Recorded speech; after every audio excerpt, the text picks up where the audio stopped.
Bienvenidos. Hoy día 1 de noviembre.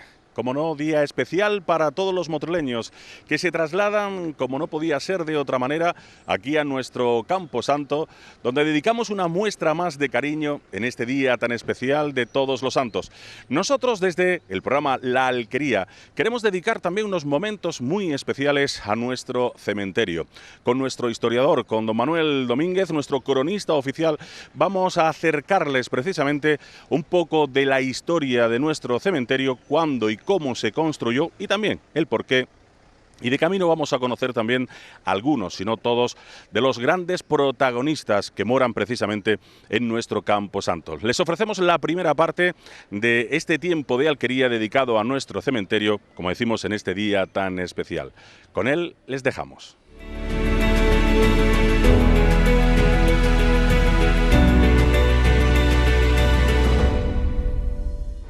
Bienvenidos amigos, un día más ya estamos con todos ustedes aquí en nuestra alquería. Ya saben ustedes, viajando un poco en el tiempo a través de las calles de nuestro municipio, a través de nuestro adorado Motril, recorriendo palmo a palmo precisamente pues todas esas calles, todos esos monumentos y sobre todo las anécdotas y los datos históricos a recordar, gracias como siempre a la inestimable presencia en nuestro programa de don Manuel Domínguez, nuestro historiador y cronista oficial de Motril.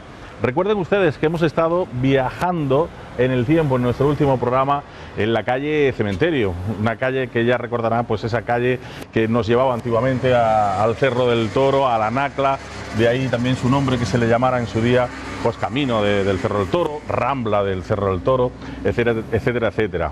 Lógicamente una etapa de Motril un poco más contemporánea, nos vamos hasta el siglo XVIII, donde Motril ya crecía hacia arriba. Y lógicamente, camino del cementerio, así nos va a llevar precisamente esta calle, hasta nuestro cementerio de Motril, año 1834. Sí, la primera vez que se construye el cementerio aquí, en 1833-34, cuando se construye este Camposanto.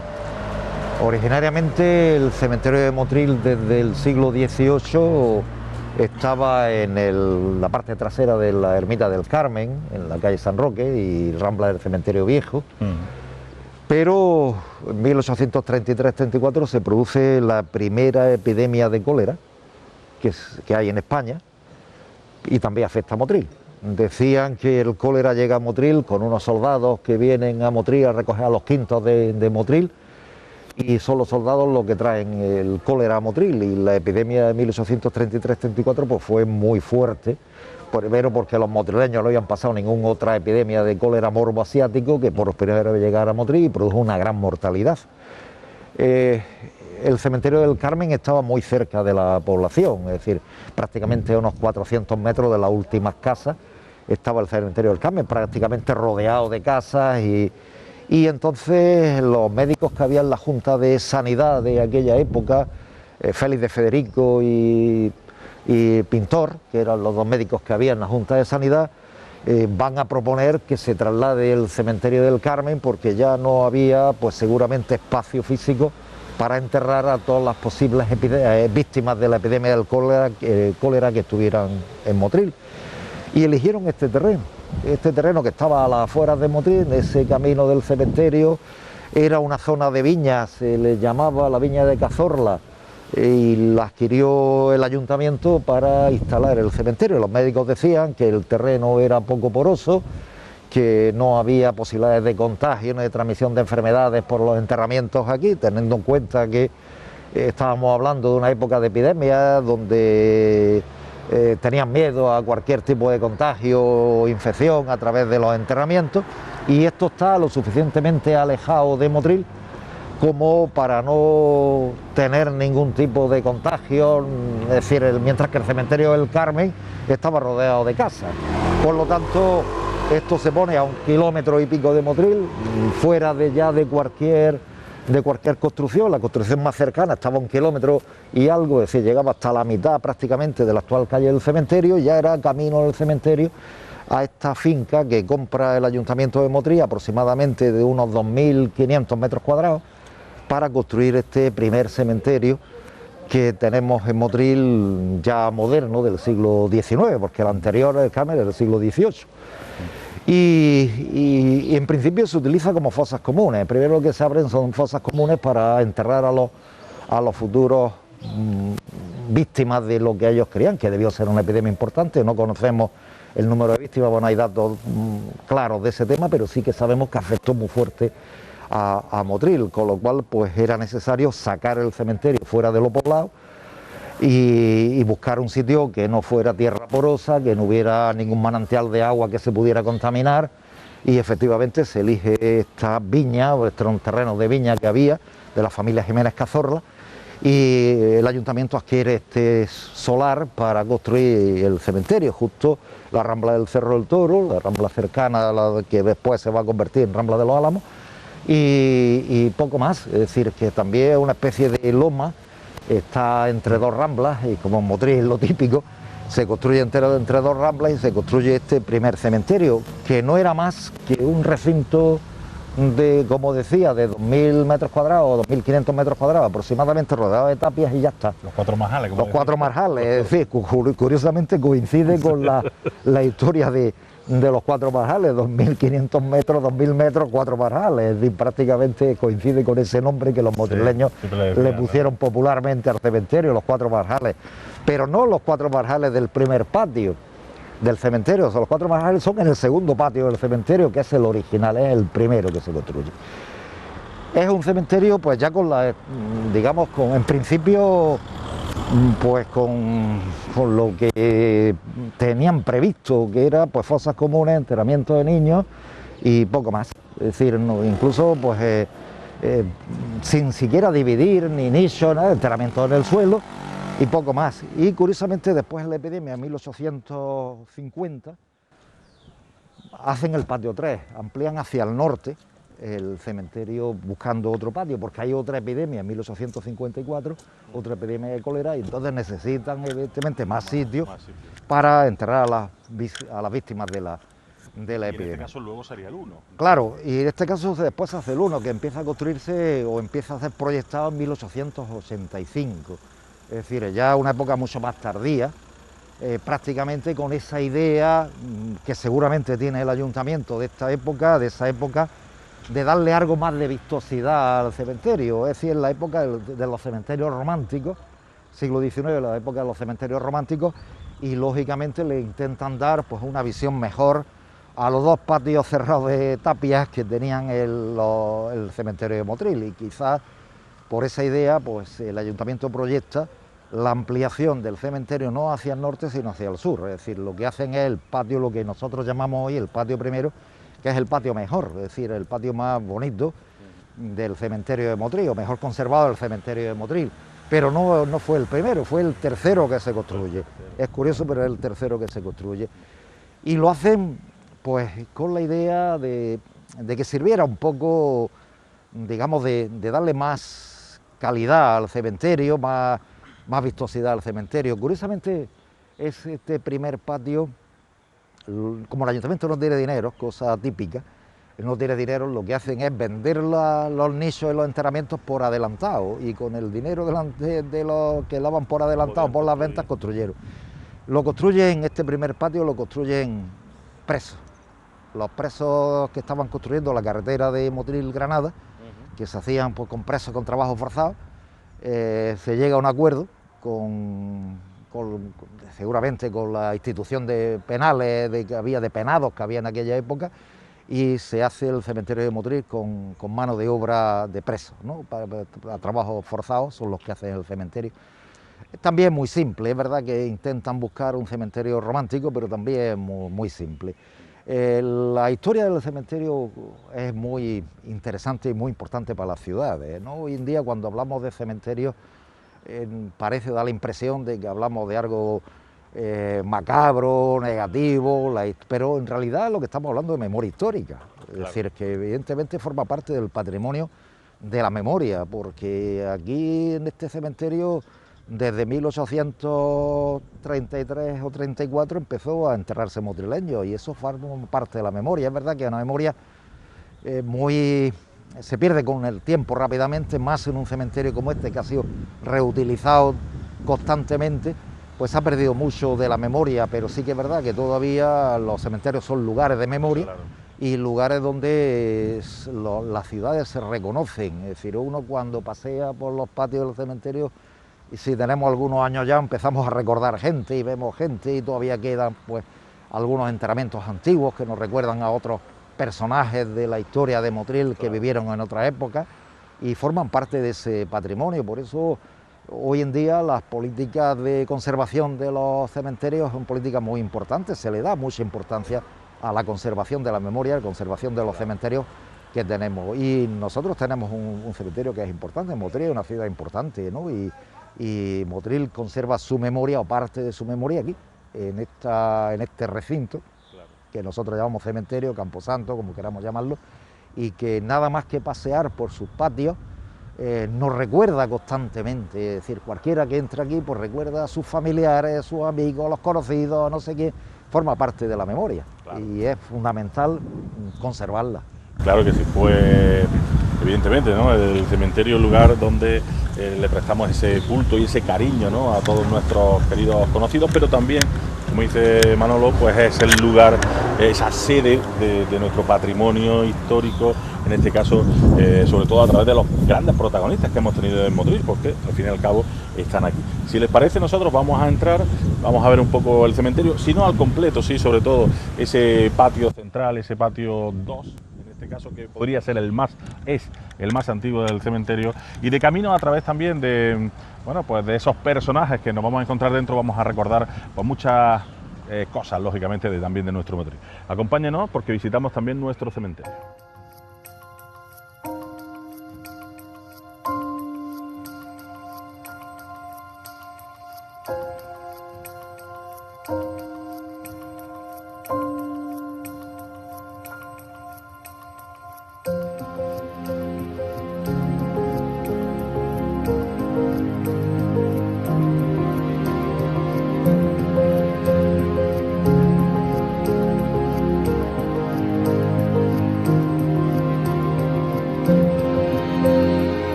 Pues como están comprobando, estamos ya en la puerta de nuestro cementerio, al que lógicamente tanto cariño le tenemos los motrileños, puesto que están nuestros amigos, nuestros familiares, nuestros ciudadanos aquí, a los que lógicamente no olvidamos.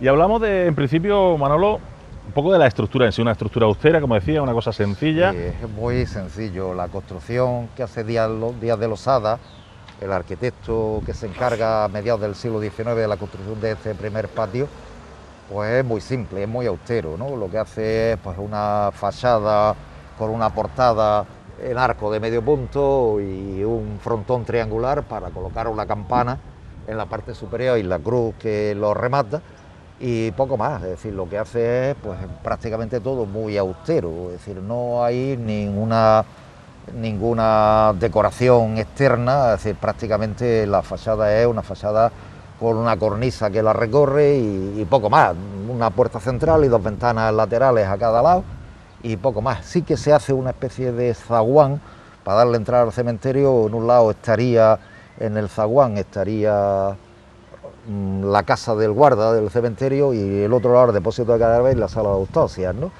Pero no más, es decir, no hay una fachada de niveles artísticos.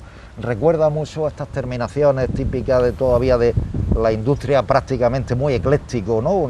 Recordando pues muchas formas de típicas eclécticas que la burguesía de ese siglo XIX todavía le gustaba mucho, ¿no?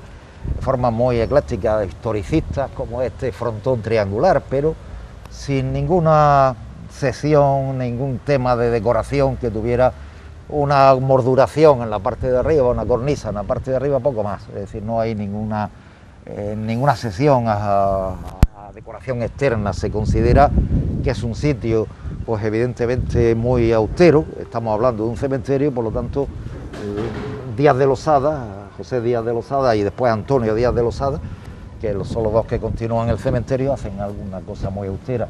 Se ve la entrada justa del cementerio, un arco de medio punto realzado, es decir, está más alto de lo normal para construir este portón de entrada, y no hay más sección, más tema decorativo, absolutamente. La fachada muy austera, estaría de ladrillo, estaría encalada como está hoy en la actualidad.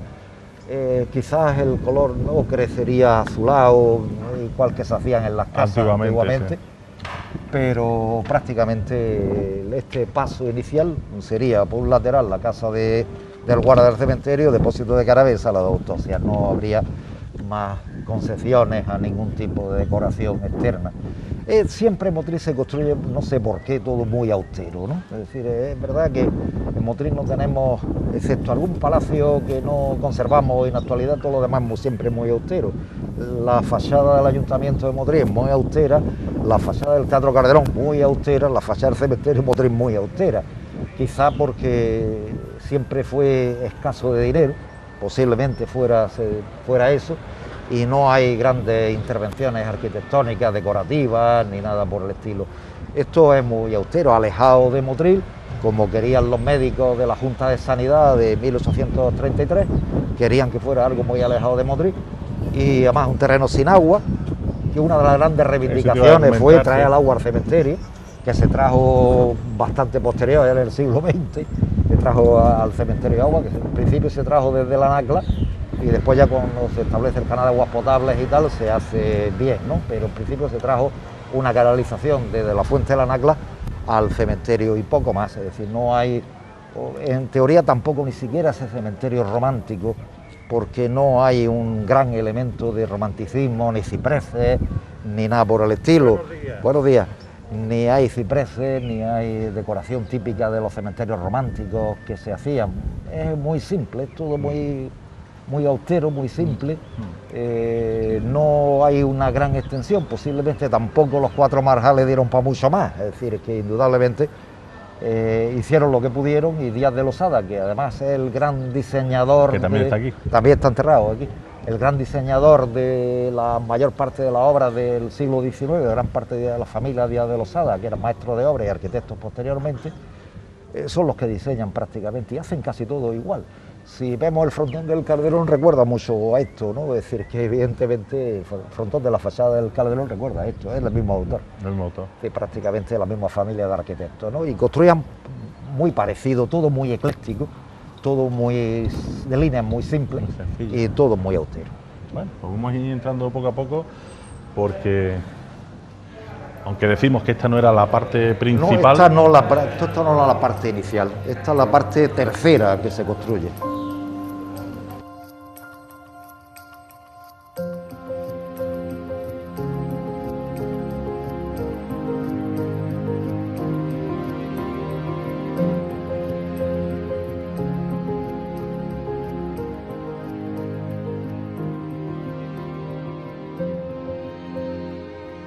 Atravesamos el patio 1 y vamos a entrar en el patio 2, donde nos decía Manolo que precisamente esta puerta de entrada, esta bóveda de entrada al patio 2, que es el patio, o sea, es realmente la primera parte, o sea, realmente el cementerio se empezó ahí en el patio 2, esta sería la puerta de entrada original. Esto debió ser la puerta de entrada original, es verdad que debió algo modificarse cuando se construye el primer patio, cuando se amplía a partir de 1858 el primer patio, pero esta es la puerta original del cementerio. Claro, más tarde luego ya se hizo, claro, bueno, se hizo incluso es difícil de saber, pero aquí debió existir también alguna vivienda, algo aquí. Es decir, aquí lo que Después se debió derribarse para construir la capilla o derribarse para ampliar el cementerio, pero esta es la entrada original al cementerio, que como decíamos eran los 4 marjales, 2000 metros cuadrados, 2100 metros cuadrados, exactamente medía el patio inicial, y esta era la entrada original al cementerio. Esta es la primera construcción que se hace, que comentaba yo, que se hace cuando los médicos de la Junta de Sanidad de Motril, con la epidemia de cólera del año 33-34, deciden que hay que construir un cementerio nuevo, que ya no se puede mantener el cementerio del Carmen, que estaba en mitad de la población, y que lógicamente hay que construir un cementerio nuevo, y cementerio pues con todas las normas de sanidad que ya había en esa época. Félix de Federico y Pintor, que eran los dos médicos que estaban en la Junta de Sanidad, analizan los terrenos y deciden hacerlo aquí, en un sitio totalmente ventilado, alejado pues más de 1 kilómetro de las últimas casas. Había en Motril, no hay filtraciones de agua que pudieran contaminar el resto de la población, y en un terreno que también poroso, que permitiera pues que la tierra de la putrefacción pues fuera al suelo y no contaminara absolutamente nada. En este pasillo que se entra del primer patio al segundo está enterrada aquí está la lápida. Aquí hay una lápida de Isabel Gilbert, doña Isabel Gilbert, la condesa de Torre Isabel. Realmente no está enterrada aquí, es decir, aquí no hay nada. No están sus restos aquí. No están sus restos aquí, porque me comentaba el encargado del cementerio que hace unos años se miró, cuando se modificó esto y se empezó a arreglar, se miró y no hay enterramiento, solo tenemos la lápida, pero lo suficiente para que la condesa de Torre Isabel quisiera estar pues, en un sitio de paso de los motrileños, una forma de humildad, ¿no? Mantener esa humildad en el sitio de paso entre el primer patio al segundo patio. Y la verdad es que, bueno, pues ha quedado su memoria, y su memoria está aquí. No, el enterramiento no es aquí, pero sí que está la lápida aquí. Es muy curioso, pero aquí está enterrada. Perdón, aquí está la lápida. Que fallecía a los 76 años. 76 años. Y este sería el segundo patio. Esta puerta, ¿no? Claro, esta conserva pues, posiblemente la estructura. Esta puerta se parece más, no sé, a una estructura mucho más simple, y no sería de arco, sería aquella seguramente. Esto es una ampliación posterior, seguramente cuando hicieron la capilla para darle unión a las dos cosas, ¿no? Y se ve perfectamente, ¿no? Se ve perfectamente cómo este patio era el que se construye en esa epidemia de cólera.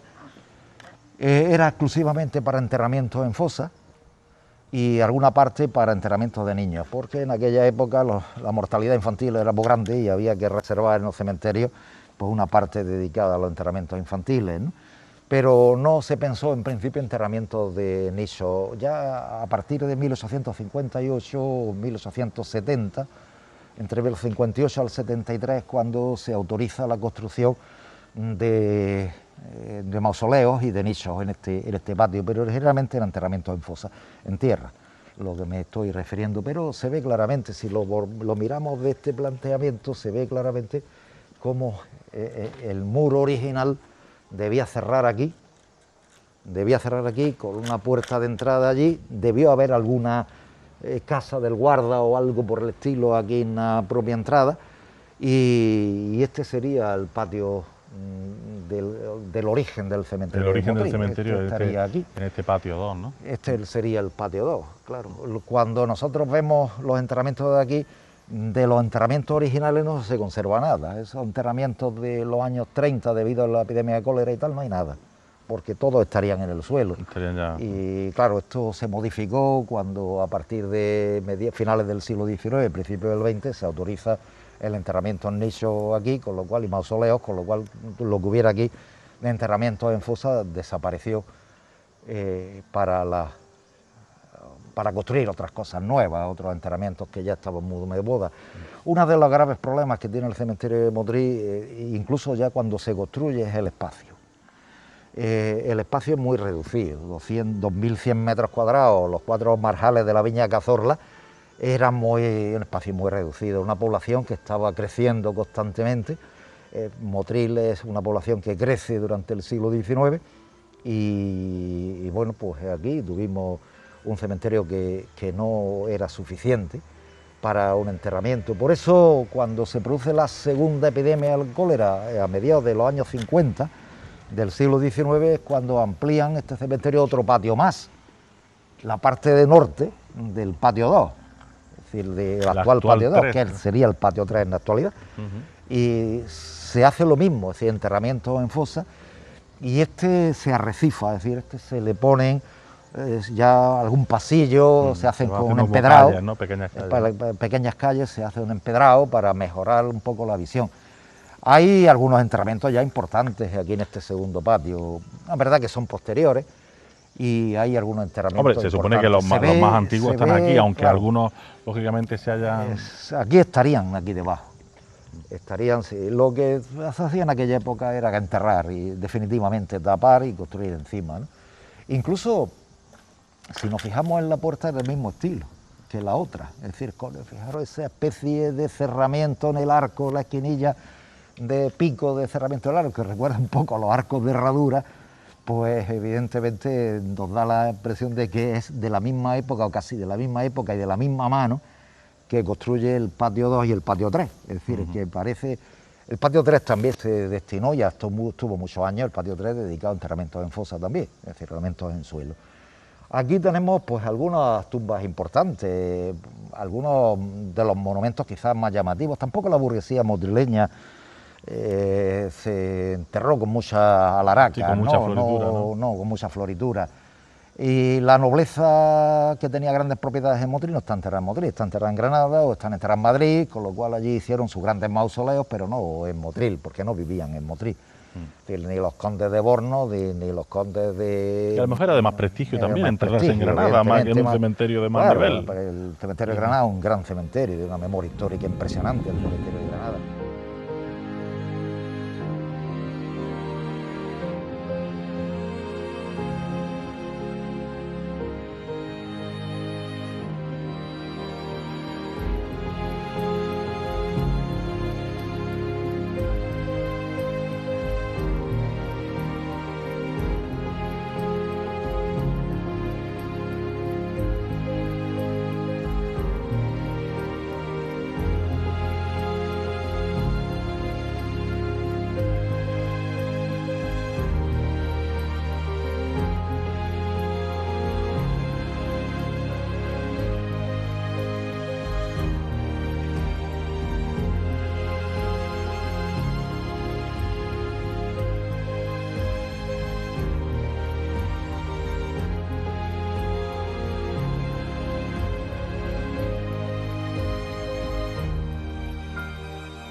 Pero sí que tenemos algunos, por ejemplo, el de Villamantilla, el de los Burgos, Villamantilla, ¿no? Marqués de Villamantilla, ¿no? Marqués de Villamantilla, que fue todo un personaje, indudablemente, ¿no? Primero un revolucionario, fue un auténtico revolucionario de la burguesía liberal del siglo XIX, donde Villamantilla perteneció a los partidos progresistas y demócratas de la época, que ya eran complicados, y que estuvo siempre en la cresta de la ola, familia de los Burgos, y después llegó a ser todo un personaje ya en época de Alfonso XII, fue uno de los que apoyaron la restauración en España que propone Cánovas en 1875, y indudablemente se le premia pues con el título de Marqués de Villamantilla, se le premia con siendo embajador de España en Estados Unidos. En aquella época no se decían embajadores, se decían ministros de España en Estados Unidos, fue todo un personaje, muere en Castelldefels y se le traje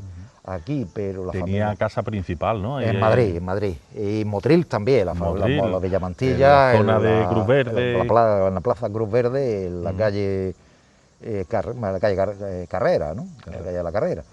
Y la casa estuvo hasta que se derriba, pero Tuso estuvo casado pues, con una mujer también de gran prestigio en Motril, doña Pilar de León y Gregorio, marquesa de Esquilache, ni más ni menos. La ¿no? marquesa de Esquilache, La marquesa nada de más y Esquilache. nada menos.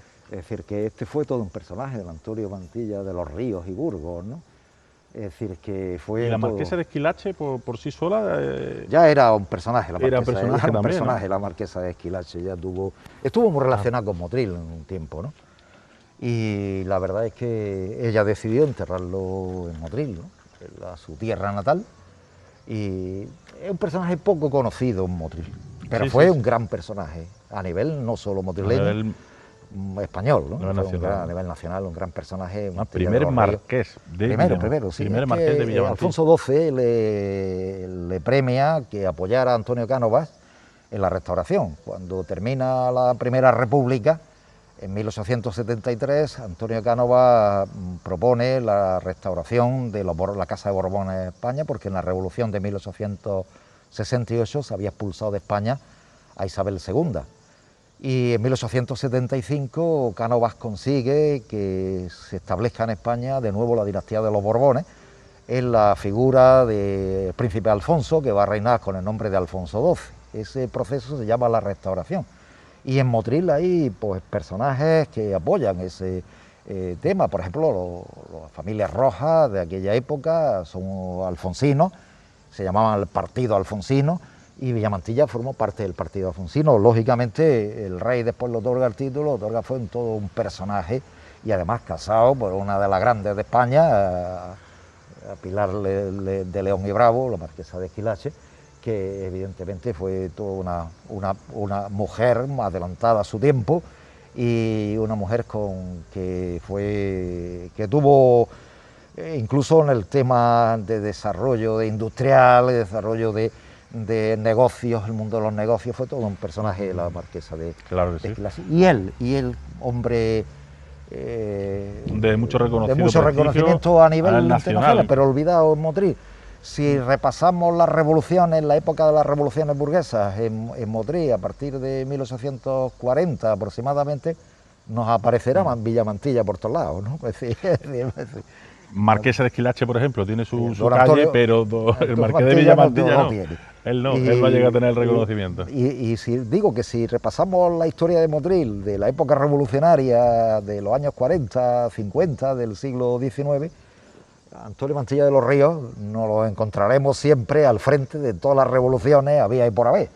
Y debió ser todo un personaje, un gran político. Se conservan escritos de él, se conservan incluso pasquines de cuando se presentaba a las elecciones, la publicidad de su candidatura.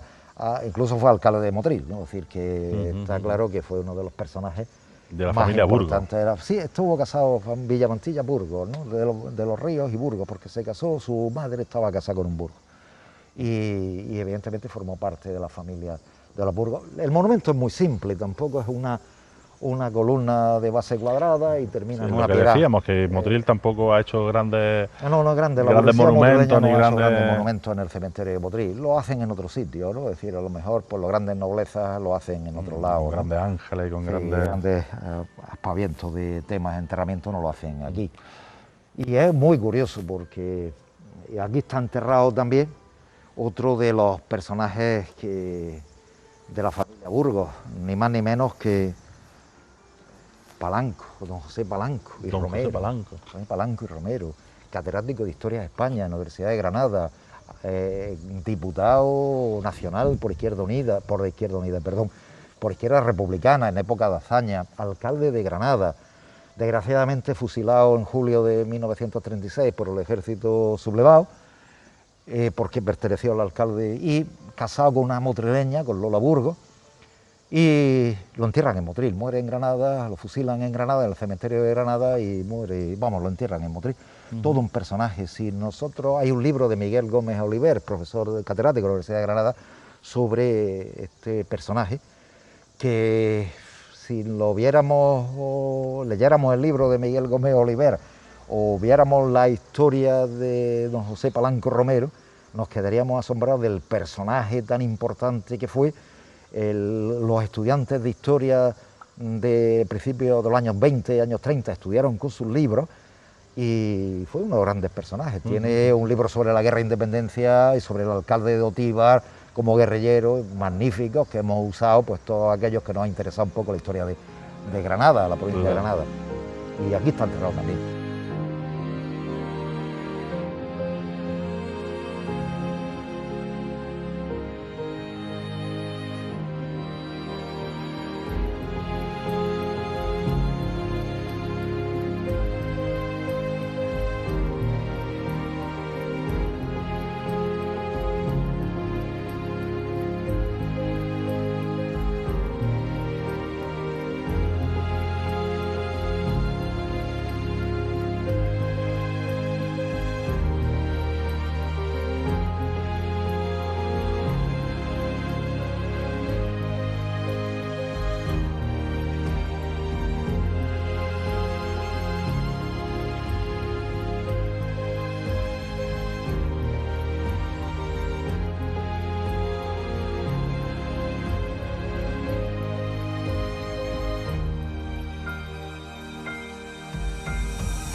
Y nada más, como decíamos hace tan solo unos instantes, aquí finalizamos la primera parte de este programa dedicado concretamente a nuestro Camposanto, en este día tan especial de Todos los Santos.